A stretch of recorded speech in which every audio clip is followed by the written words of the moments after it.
Broadcasting from the business capital of the world, this is the Podcast Business News Network. Love every time we get together with he and his friends because we learn about the journey of writing a book.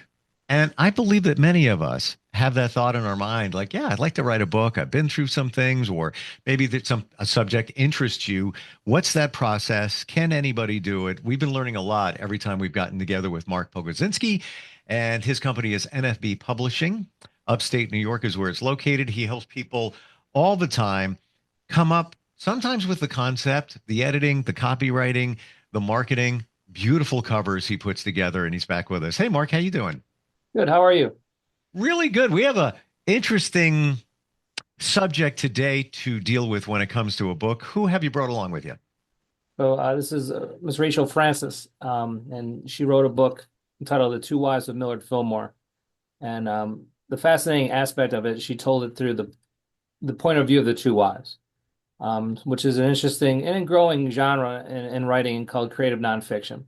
Everything is researched. There's nothing made up, but the book reads like a novel, even though it is historically accurate. And I think a lot of people are responding to it because, again, you have these larger-than-life characters from the past who are, taught to us in history classes and seem stale. Not to badmouth history teachers by any shot, but do seem a little beyond us. And then you come across a book like this, and they live once again. They're talking to you, they're speaking to you, their emotions are coming through, and it's an excellent way to go about attacking a large subject matter like history. In this case, a former president. Rachel, welcome. How are you? I'm great. How are you?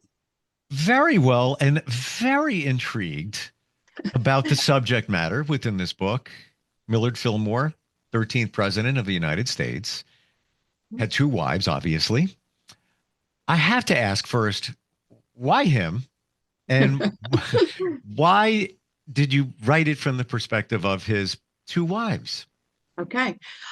First of all, you have to know I'm from East Aurora, New York, where Millard Fillmore actually lived. His only remaining home is here in East Aurora.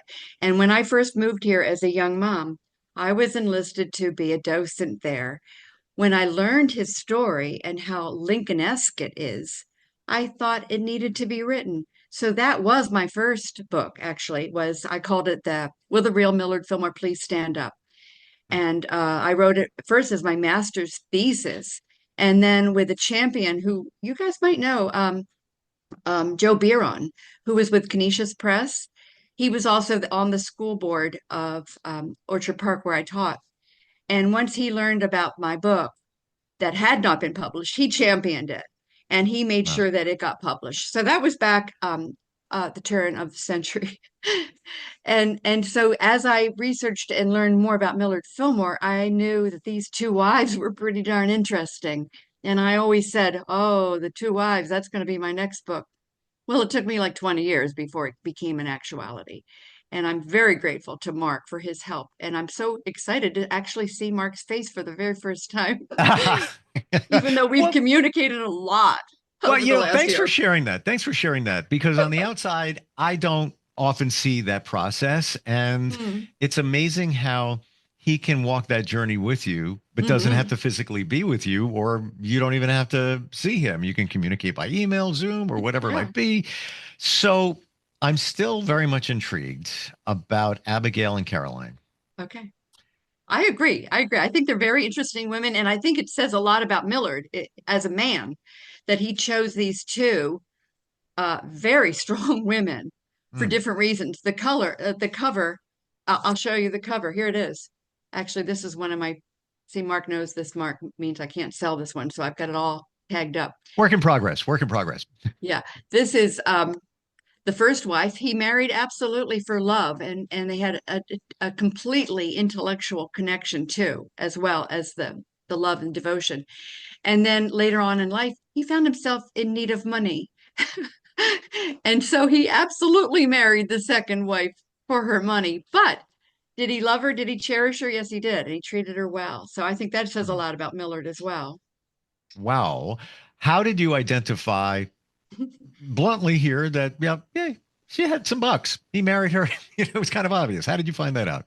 She was a very wealthy woman, and it was Ooh. it was absolutely written about at the time too. Here's a very handsome, some said the most handsome American president up in that time period. Here was a handsome ex-president who is single, and yeah, he was very, very eligible, and all kinds of ideas were floated forth as to his next partner. And then this deal was made with this very, very wealthy widow from Albany. A Hmm. prenuptial agreement was written. Oh. Yeah, kind of early for that time. And it was decreed that he would be earning the salary, the equivalent today of $50,000 a year to manage her money, but it remained her money. Isn't that interesting? Very interesting. It almost Mhm. sounds like well, we have to have a reason for being for you to collect the salary. So just keep tabs on my cash and I'll throw you more of that. Yes, yes. Oh, I can read you one of my favorite excerpts. May I? please do. Okay, this is his first birthday after the wedding. Okay, and the second part of the book, the second wife, is written about in her stepson's voice, not her voice. So it's Hmm. third. It sounds third person, but anyway, it's in the stepson's voice. On father's first birthday after the wedding, he surprised Caroline, the second wife, in the library after breakfast with a pair of sable fur cuffs and a purse with $500, which is now the equivalent of $14,000 Hmm. in gold for pin money. Okay, let's remember this is his birthday and she's getting this gift. Do you understand? And she wrote in her diary. See, I had her diary, so I could say this. Wow. I, I do value these acts exceedingly as marks of affection and love. Though every want is supplied, where am I? Still, we like to be remembered by those we love. So, yeah, Hmm. she was spoiled rotten. The man was smart. The man is smart. Interesting that Yeah, we call this creative nonfiction, but I there's like a that term. well, I didn't come up with it. I had a professionally sitting right next to me on the other screen, and Yeah. he said it. And I was like, that resonates. Hmm. Um, this is coming from a lot of facts. I mean, you Oh, looked at yeah. her diary. Yeah. Wow.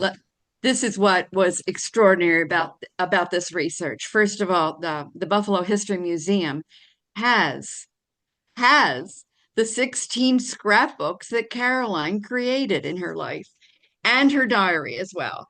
So I could look through, and I did look through every single page of every scrapbook that she kept, and was able to use those as rich, rich resources. A lot of anecdotes I got out of that.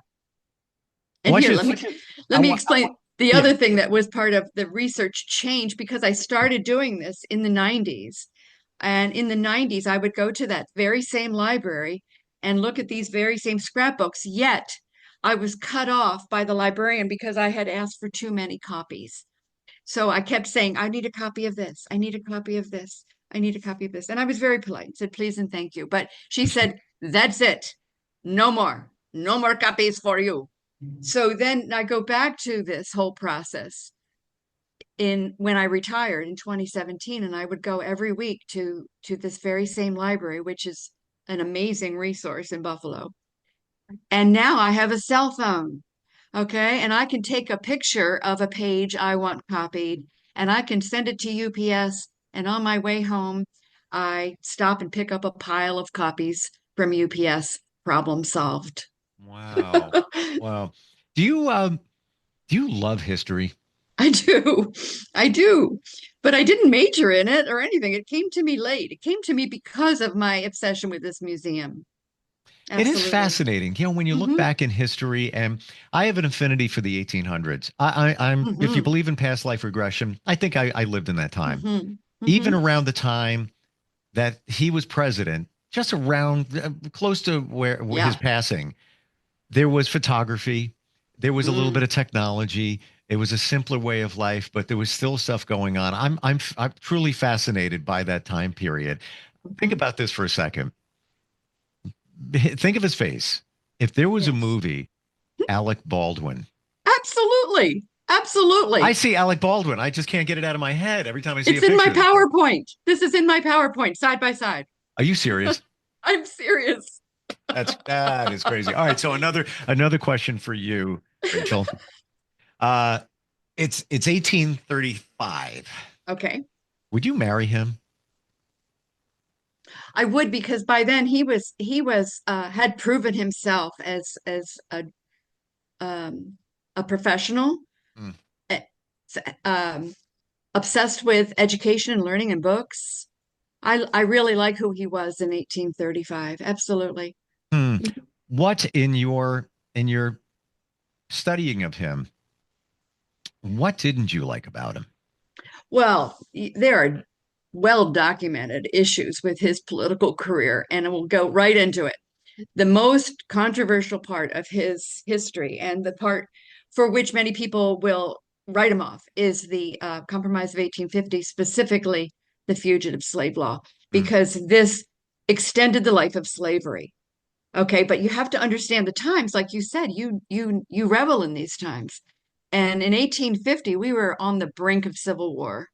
And revered historians have said, if we'd gone to war at that time period, which Zachary Taylor was leading us to, um, the North would not have won, and we would have splintered into probably not just two countries, but maybe many countries, like the face of Europe, because it was so divisive over this issue of whether or not enslavement was an okay thing.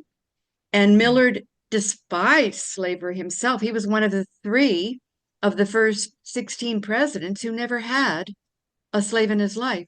He despised slavery, but he saw that compromise was necessary to keep the country together. And so he signed it. And yeah, that is what he's vilified for. Wow. Absolutely.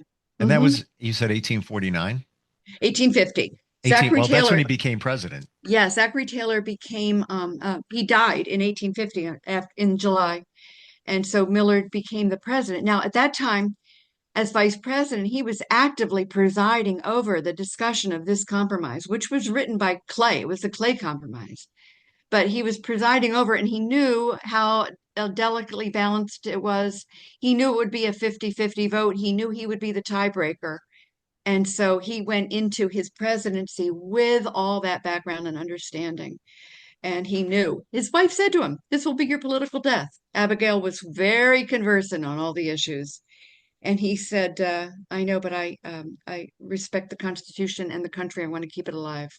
So this book is the viewpoint of his two wives. Yeah. You've done a lot of deep research. You've looked at diaries, all of this. Mhm. What percentage would you say was truly the wives? And then what percentage was you taking creative license to think of what they might have been thinking, what they might have been saying? I tried very hard not to take creative license at all. I see it as a double biography. Hmm. And what's creative about it is, like Mark said, is using the two different voices. But I was not fictionalizing. No, nope, nope. Wow. Was he a womanizer? Absolutely not. There's no evidence of that. I'll tell you what there is. There's a book called The Lady and the President, and it's his correspondence with Dorothea Dix, who was a do-gooder of the 19th century. And she never did marry, and they had a very active correspondence. And correspondence in those days was very flowery, and you wouldn't write to a woman like that now.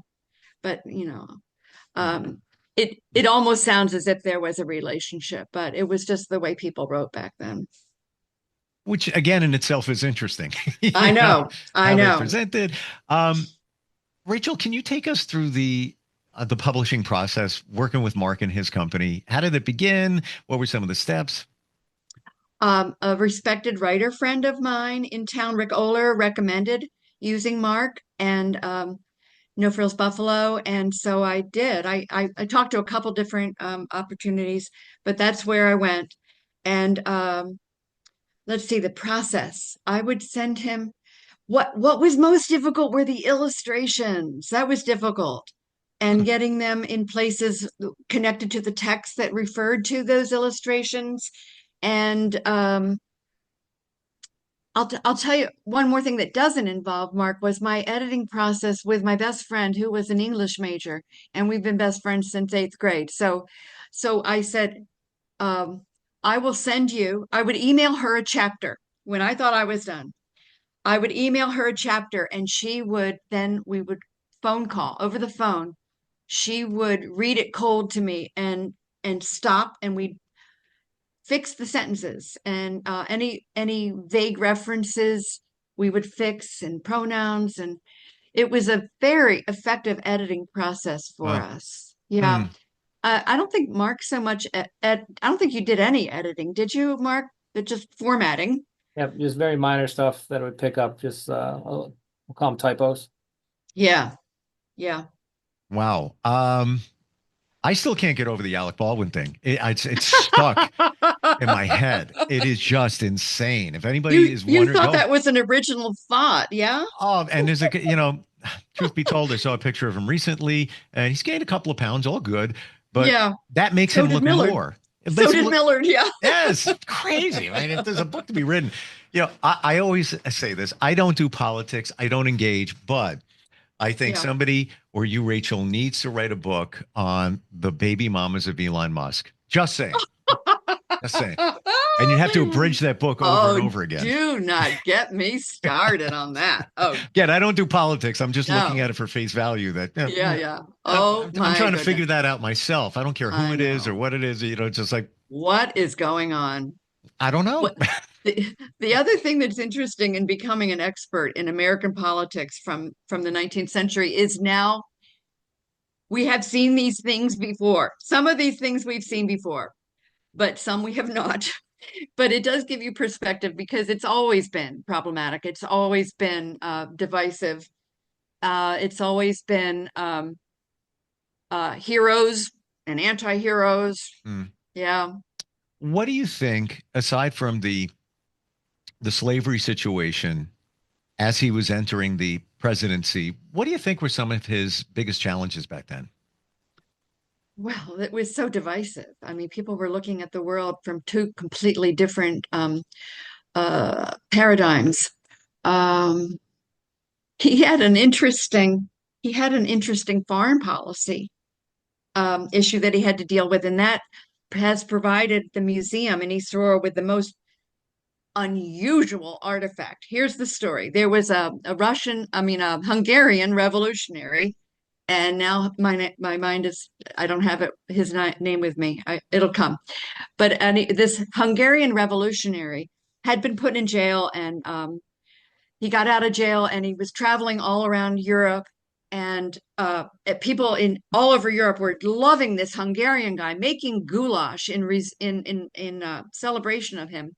And he was a huge hit in England. So he came to America. His goal was, oh, the Americans were a successful revolutionary country. Perhaps they will fund my revolution as well. That was absolutely his goal in coming here. And now Millard is president. He's like, I don't want to be funding European revolutions. No, thank you. So he had to politely dismiss this guy. But what we have in our museum in the hallway is the piece of art that was a gift from this Hungarian Kossuth. There it is, Kossuth, Kossuth.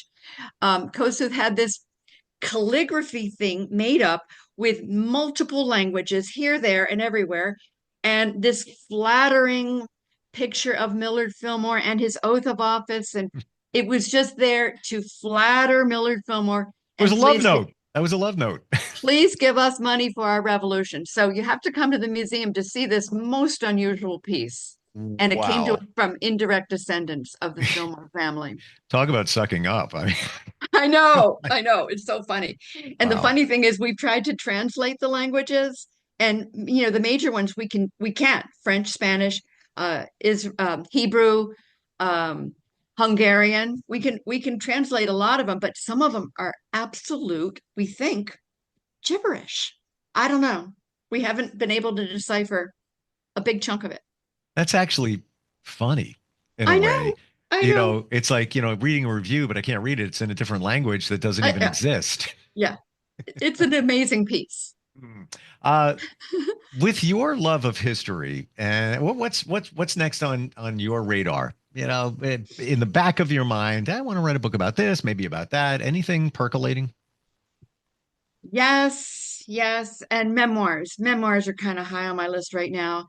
I also have done some local history stuff for East Aurora specifically, and I did one walking tour called Rambles Through Aurora, focusing on two the oldest neighborhoods, Pine and East Main. But what needs to be done is Rambles Through Aurora, the Roycroft houses, the homes of the Roycroft artisans. And I have a lot of work done on that. So that might be it next. I don't Mm. Well, you make it sound fun. know. And Is it? memoirs. Memoirs are fun, yeah. Hmm. Oh, I think it's super fun, but it does take so much self-discipline at this time of my life, post-retirement. I could just be, reading magazines. I don't, but no, I have to make myself write and do this work. It's kind of hard. You make it look easy, but really, when you truly look at it, there's a lot that went Yeah, into that book. So yeah, many different pieces. You have an allegiance to the reader and yourself to make sure that it's as factual and accurate as possible. it's heavily footnoted, heavily footnoted. Wow. Yeah. I mean, that's, you could have embellished here and there, but it sounds No, like no, no. no, And no. honestly, when Mark said you were going to join us, I really thought that it was a fiction, nonfiction kind of book No, where you put no. the words in the wives' mouths based on Mm-mm. accounts, but you kind of embellished on what they might have said, how they said it, what they were feeling, and all of that. No. Fascinating. I had Wow. so many, I had two main things, two main sources that allowed me to do this. So many letters from Abigail, so many letters. Hmm. The thing of that in that time period was that at the end of the day, everyone who was literate would sit down and write letters. And so that is a rock solid piece of information to bring her quotes out of. And then these scrapbooks. But here's what I haven't talked about. I forgot. When Millard died, Caroline's new hobby became changing her will, writing her will, and then changing her will. And we know exquisite details about her behavior post Millard because the wills were challenged because of all this capricious changing. So there are at least two books based on Caroline's wills. So now we have eyewitness reports from the servants about her behavior. So I didn't have to make anything up. It Wow. was all there. It You're, was amazing. but you're like a bloodhound. You're gonna Oh sniff yeah. it out. You're gonna Oh find yeah. it. Oh yeah. Mark, thank you for bringing Rachel to us and this whole process. Truly fascinating. Like I got to tell you, Mark, every book we've talked about is a story within the story. Any final thoughts here on working with Rachelle in this particular book? As I said, it really stood out. I do like history. Yeah. I one of my favorite books was always Let Us Now Praise Famous Men, which was about the sharecroppers in the South in the Great Depression. Oh. And since I read that when I was many, many years ago, history has been important. And you can see from Rachel here, like it takes a passion, like to go to the library day after day, sift through minutia, and come up with a story. And the stories are as good or better than most fiction. And I think that's what gives it the most power. Yeah. Even if this was a fictional book about a fictional president and his fictional two wives, You wouldn't believe it. but it would still be interesting. It would still be, one Yeah. was for love, one was for money, and on and on and on. But now when you take it to, this point where it's the real deal, Alec Baldwin, we got that nailed down. We got to find two actresses The for two Abigail and wives. Caroline. Yeah. Wonderful talking with you both. nfbpublishing.com is the website. If the literary bug has bitten you, start a conversation. It can be done. And you got people like Mark that want to walk that journey with you. Both of you, thank you so much for being here today. Thank you. Thank you. It was very fun. It was very much. Thank you.